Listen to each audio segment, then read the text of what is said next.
ng bayan, maasahan anumang panahon.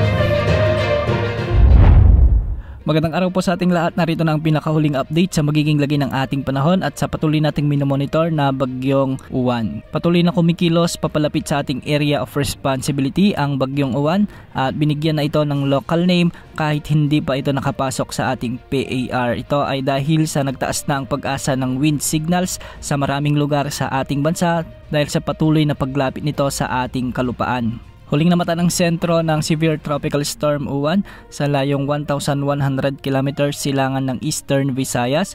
Taglay pa rin nito ang lakas ng hangin na umaabot sa 110 km per hour malapit sa gitna at pagbugsong umaabot sa 135 km per hour. Kumikilos ito ngayon ng pakanluran sa bilis na 25 km per hour at kung mapapansin natin ay mas lumawak pa ang sirkulasyon ng bagyong ito at meron na itong lawak na umaabot sa 780 km mula sa gitna.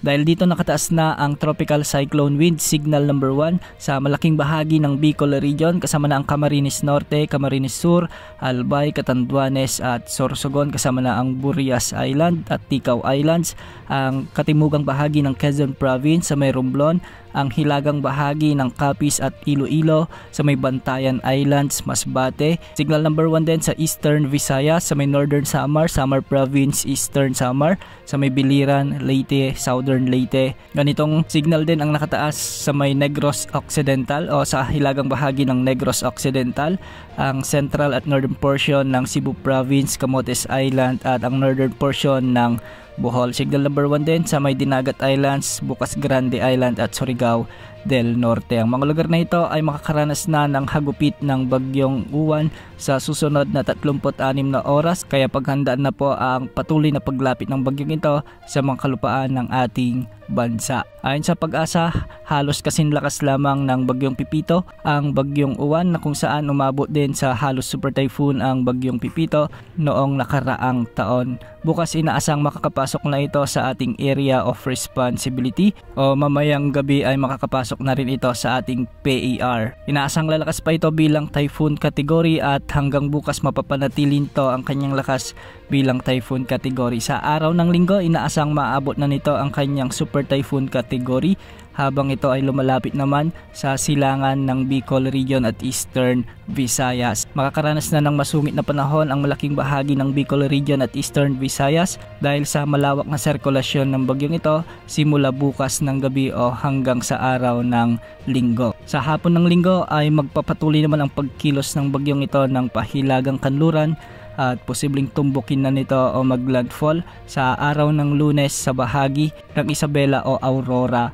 area bilang isang super typhoon category. Bahagyang iina ang kanyang lakas habang tinatawid dito ang mga kalupaan sa gitnang Luzon at hilagang Luzon. Posibleng umabot na lamang ito ng typhoon category ngunit mapaminsalang hangin at ulan pa rin ang dadalhin ng bagyong ito. Kung mapapansin natin ay mas bumababa pa ang track ng bagyong ito.